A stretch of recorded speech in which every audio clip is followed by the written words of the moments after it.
So hi, what's Hi. your name? I'm Jazz. And when did you first come out? To myself, it was probably 2014, 2015-ish. And when did you come out to your family? To my family, it would have been... To my mum, it would have been about a year later. Mhm. And then to my dad, probably another year later after that. Were they supportive? Yeah, my mum always has been. She's my best friend still up to this day. My dad, on the other hand, in fact, actually, I think this is the first time I've actually called him that in a good few months. Initially when I came out to him, he kind of, it wasn't really under the best circumstances. We were both kind of drunk, and I came out to him because I was worried and just crying and stuff. And then he was like, right, well, if you want to talk to me about it, you can. And I kind of said the same thing to him, which was like, if you have any questions about me, then by all means. And then, 5 years go by, and he basically pretended like it didn't happen. It was just kind of... Nice. Yeah. Has that made you kind of sad about it? It was at first. It was kind of, it's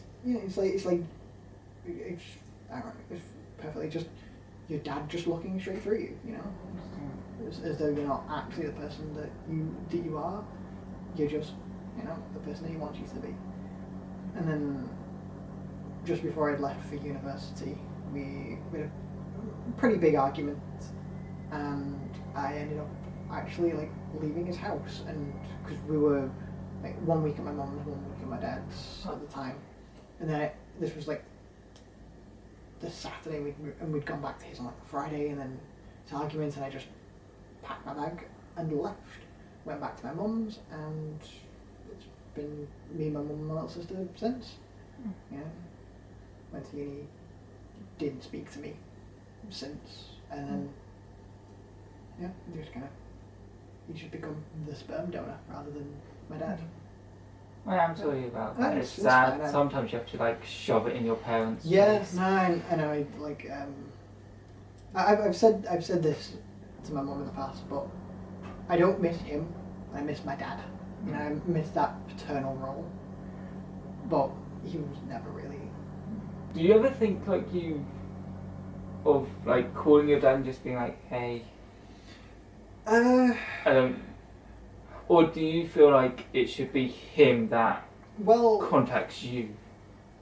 So the thing was, after I'd moved to university and we'd kind of stopped talking, I made that effort. He helped me move into university despite everything that had happened over the 2 months since our arguments and me moving. And so I tried to keep things civil, and I'd keep updates with my mum, so I'd try and send the odd text and keep him updated, and all the while just trying to honestly just help him come to terms with me being trans, and not using my dead name and things. And for instance, he uses a nickname, he uses a shortened version of his own name, so I tried to attune it to that. It's rather than think of it as a new name, think of it as a nickname, until you can get used to it. And that didn't work. So at that point I was like, right, I've tried, I've made the first move, it's up to you. And then a few months ago, I don't remember what exactly it was that sparked it, but I ended up sending a 5,000 word essay to him, basically calling him out on being a bad parent, not being there for me, and telling him that the issues and the lack of communication that we've had over the years isn't because of me, it's because of him. And just if you want a relationship with me, you need to make the first step. And then I've not heard from him since. Aye. Yeah. Like I said, I miss my dad, but if he's not going to make an effort, then I don't care. Yeah. I'm happy with just me and my mum and little sister. There's different words that define a dad, and he doesn't really suit many of them, I guess. Dads are supposed to be there for you no matter. Exactly. But you've done what you can. He's the one who's Exactly. messed up. To be honest, at some point, you just need to be like, you know what? I've done I'm what I gonna can. win by Yeah. myself. If you want to come back when Exactly. I'm winning, you can fuck off again. And that's what I've said too. Like, you know, in that essay, it was like, listen, even if you do change your ways, it's not going to be exactly the same. You've already missed that train. Exactly. So it's just, you know, It left. yeah. It's not a return You're on ticket. it. You jumped off to pick something up and it's gone. Exactly. Well, at least like your mum's there. Yeah, like I said, my coming out to my dad was drunk at a stag do. Oh. Yeah. Whose stag do was it? My cousins. Oh, cool. Like even though being openly out, you know, they were still invited to the stag do's and stuff. A little uncomfortable, but I enjoyed the vibes, the drinking, the partying, stuff like that. It was really fun. But yeah, I came out drunk at a stag do. That was probably not the best time to do it, but I was drunk and paranoid and was worrying. Exactly. So I kind of had to. And when you're drunk, you don't necessarily have a choice. I'd been thinking of telling him for a very long time before then, and then I was sat, like I said, drunk in a corner crying because I was just overthinking it and panicking and worrying and stuff. And he saw me and was like, "Hey, what's wrong?" So I came out to him. Yeah. I think you'll be better off. Oh yeah, no, for sure. Like, I have been. Yeah. Like, I haven't had to sit and worry about, you know, Exactly. keeping in contact with him. Yeah, And, like, it's you know, just. keeping things civil. Because that's all it was for you know those 5 years of like I'm just ignoring it. Was keeping it civil for the sake of my little sister. Yeah. She's like 6 years younger than me. So if I all of a sudden stopped going with her to his, Yeah. you know, that's a huge change on her part, as well as like on top of, you know, my dad splitting with my mom and going living somewhere else. You know, it was too much for her. So What was it like for you though when they broke up? Or yeah, even before yeah, that? I mean, obviously being young, you don't really realise that relationships crumble at the time. And initially, when we were told, as most young kids do, they wonder, am I the problem? Which, at the time of me coming to understand my own gender and identity and stuff, you know, there's a lot of, do they know? Is that why they've split up? Is it a difference of opinions? Now, granted, there is a difference of opinions, but that's not the reason. It was a long time coming. Yeah, no, I took it pretty easily after being told. Aside from that mild worry, that was put to bed pretty easily. And then she's still civil because my little sister still goes to him and stuff. But as soon as she's old enough to like say right bye, because she's in a very similar position. She's also questioned her identity, and because of the situation that's happened with me, she doesn't want to come out to him. Or does your sister feel the same as you? Kind of. She's come out to me and said, "Listen, I'm not entirely a girl." It's like, okay, that's cool, and you know, kind of tried to help her to understand being queer, and she also, you know, and then realizing that, you know, granted she's still like she turned 15 recently, so she's still very young, and she's like, well, she's expressed interest in, you know, boys and girls, and it's like, well, great. It's been nice to just chat with her and yeah. It does help to chat with family as well. Yeah, it does. But there is that part of being like, where a lot of people where it can piss you off is where they're like, you're too young to understand this, and you're just there like, no, it's not about my age, it's I've understood this for long enough now. Yeah. My kind of realization with myself was always knowing that, you know, there wasn't everything there, and nothing was in place properly. And one of my friends came out as trans. He was like, "Oh, well, that's cool. Let's do some research, see how I can be a better friend, and like try and, you know, figure out what exactly it is that they're going through and stuff." And then the more and more I read about being trans, a lot of things just started clicking into place. It was like, oh, actually, that explains a lot of things about me. Okay.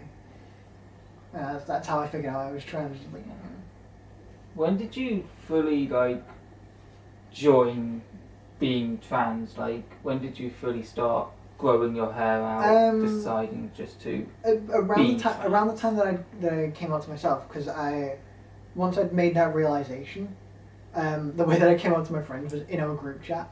I went, guys, by the way, I'm trans, and then shut off my phone, just left it because I was scared of what they were going to think. Despite all of my friends being, queer, the one of them being trans, all of us being part of like the little like kind of LGBTQ club in like high school and stuff. Yeah. Still just incredibly worried about what they'd think. So did that, and then a few days later we all kind of hung out in the park or wherever it was and chatting about it, and they kind of helped me piece it together more so than just being, oh well, all this stuff clicks and it makes sense to me. They helped verbalize it. Yeah. And what pronouns do you use? I use she her for myself, but I don't mind people using like they them with me as well. It's gender neutral. It's it's just a general kind of pronoun that I don't mind. And what are your understandings of the pronouns? I have a pretty good understanding of them. The main issue that I fall into with some of the pronouns is usage, like neopronouns and like ZZ and stuff. I don't know many, if any, people who use those neopronouns. Yeah. So usage of them is, I don't really have a lot of experience with that end of the spectrum. But your understanding's like there enough to be like, okay, this is what this person is. This and then obviously if someone came and told me that they use a certain type of pronouns, I can pick it up pretty easily. Yeah. What's your understanding of the LGBTQ as a whole thing? Like I said, same with the pronouns. Pretty good understanding. But even before I came out as trans and like everything, I was part of the LGBTQ society or club, whatever it was in high school. So pretty much everyone I knew was some form of queer. What did you identify as before trans and when you were part of that?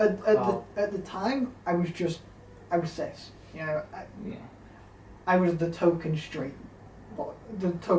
cis boy of the group. And then all of a sudden things clicked into place. She was like, well, that's not exactly accurate. Exactly. Yeah. And then you're like, actually, this is the one. Pretty much. Do you support a lot of the LGBT communities and? Yeah, absolutely. For me personally, I don't have a lot of interaction with a lot of the LGBT communities nowadays. I'm pretty sheltered in general, so I keep up with like the news that breaks and stuff, but I'm not active in communities and groups and stuff. But even still, it's that feeling of knowing that you're not alone. Yeah. Especially if someone who's sheltered isn't getting that medical treatment that I need. Just knowing that there are other people out there feeling similar, the same, and have even gone through what I'm feeling, and can basically just sit there and go, hey, I know how you're feeling, just hold it. Things will get easier, things will get better. Yeah. Do you support Gay Pride Month? Yeah. I'm gonna admit, I can never tell you which month it is. I know it's June or July, but depending on where it is, it's different months, and that's honestly kind of confusing. But yeah, no, I'm fully all for it. Do you think there's parts of the LGBT where you're like, this is something we need to change ourselves? That's a bit. I really don't think so. The kind of predominantly negative views that we get of the LGBT community comes from the people that don't want us around. So a lot of those either minor issues that they can see or whatever, it gets blown out of proportion. Yeah. And obviously that's a huge issue with our community, but it's not just our community as well. You know, every community gets it. Yeah, I suppose that's the only part that I don't agree with is, you know, villainizing us. Yeah, making us seem like we're something that we're not. Yeah, we're dangerous. You know, stuff like that. She's dangerous. Oh. She's a little kitty cat. Come here, kitty cat. I will eat you. See what I mean? Yeah, it's not nice to be villainized at all. I just meant in some cases, some people, even part of the LGBT, aren't like supportive of feeling like we need this kind of month thing. It's nice to have kind of this thing of being like, this is where we were and this is where we're at. Yeah. And I guess that's the understanding of what the month is supposed to do, but in some cases it doesn't really feel like it in some ways. Like, I suppose the one thing the one thing I did like is when it was in Liverpool, I went to it and I liked hearing them speak out. But then there was parts where you're like, okay, this is nice. I understand 100% where we've come from, and it's a big deal what other people have had to go through to get to where we are now. But there's parts of me that feel like there's people who haven't necessarily had to struggle to get to here. Like the ones that have probably had a lot of support to go through it. Like you've had literally a parent give up, so you kind of have that thing of like, I had to go through something, so now I want this of. But the ones that kind of just had to have it, like, yep, you're 100% supported. Probably a bit like me, where it's like, because I've had that support there from my family, I don't really feel like I need the month to be like there as a thing, because I feel like I've got enough backup. So I suppose it's more for people in your circumstance. Yeah, I suppose that. Thinking about it, an issue that we have with like modern Pride Month is how corporatized it is, because like, you know, queer pride and queer rights in general is such a hot button topic. You get corporations and stuff that for the month only will, you know, accept you and put the rainbows and stuff like that, and then as soon as the first of the next month hits, they're gone.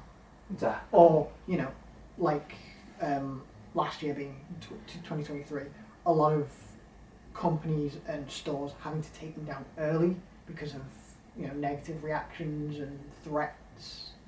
You know, an issue like that, as with the answer to the last one, it comes from a lot of hatred and fear of, you know, what they don't understand. But I don't agree with companies using us as marketing. Exactly. And, you know, kind of just glossing over our history and the struggles that we've had to go through. It's just like, ooh, you know, happy Pride, come get a t-shirt that was made by, you know, slave labor in China or whatever, you know. It's like, ooh. That is part of the problem with it, because that people just go, okay, this is your month, other than this month, you guys don't exist to us. So that's kind of, it doesn't really benefit, because it's like, that month you have the support, but then after that month finishes, it's like, okay, we don't see this now. It should be something back in the closet. Yeah. Go away. We'll see you next year. It should be more something that's just accepted as a full year kind of thing, of just being like, this is around. Like, in theory, we shouldn't need a Pride Month. Exactly. Because, you know, it should be just every day, every year. Everyone understands, and, you know, we're all on a common page. Yeah. but because we don't, we need to be able to show the people that are unable to come out or are, you know, unable to be who they are, that they're not alone. And that comes through the internet, comes through parades, you know. So that's why it's important, but at the same time, you know, really shouldn't be needed. Exactly, because not long ago when I was looking for a normal job, I was reading through so many applications, and one of them literally put on it was during Pride Month, they literally put on there, we accept LGBTQ plus community. And then I refreshed it at the first of the other month, and it was deleted, and it's like, where did that go then? It's like, it shouldn't even have to be on there in the first place. And then it's like, but it doesn't really matter if I'm straight, gay, bisexual. It should just be like, you're a human. I mean, look at Black History Month. You know, you don't need, you know, Black Pride parades and like, you know, stuff like that, because they're widely accepted. You know, Exactly. Obviously there are still places and people that don't accept, you know, people of colour, but both legally, socially, you know. Yeah. And then all of a sudden, rather than it being an event for pride and for their own rights, it's now a celebration of history. Yeah. Pride should be the same thing for us. You know, but eventually in time, we don't need the parades, and it'll just be a celebration of, you know, queer history and the struggles that we've been through. Yeah. Because it's like, we don't necessarily, we just want support. We don't need a whole month of people being fake in a way.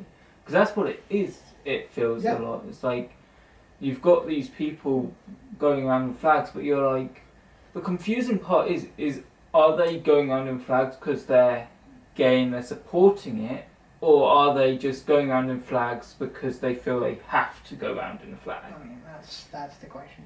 And it's always that confusion, because you're there like, is this person doing it to actually be here supporting us? Is it because they're part of it? Is it because they're this? And it's like, it's like taking away the confusion. Yeah. Like, just don't have it there, so at least you can understand the people that are really supporting you and the ones that aren't. Because in a way, you just want to get rid of the people that aren't. Yeah. You're there just like, you know what, you don't want to support me? Don't be around. Yeah. Go away. But if they're going to give you this fake support where you're like, it's like with my ex-partner, it's this constant reminder of this fake support where you're just there like, oh, they're there for me, I love them, I want them to be there, but then at some point you realise, actually, this isn't real. Yeah, and I mean, on a similar vein with like ex-partners, my first girlfriend that I had, I was dating them as I was coming out, and you know, she was very supportive. She was queer herself. She dated men, women, a lot, but there was always that feeling that I wasn't fully accepted. You know, there's a lot of times she get my pronouns wrong. You know, when I visited a house, I had to use my dead name, which I get. You know, her parents weren't as accepting, and you know, it's not up to her to come out for me. Yeah. But you know, there was always that thing of hiding who I was for the sake of my relationship, which it wasn't really. Yeah, you were struggling yourself with coming up to your family. I wasn't even out to my own family and stuff.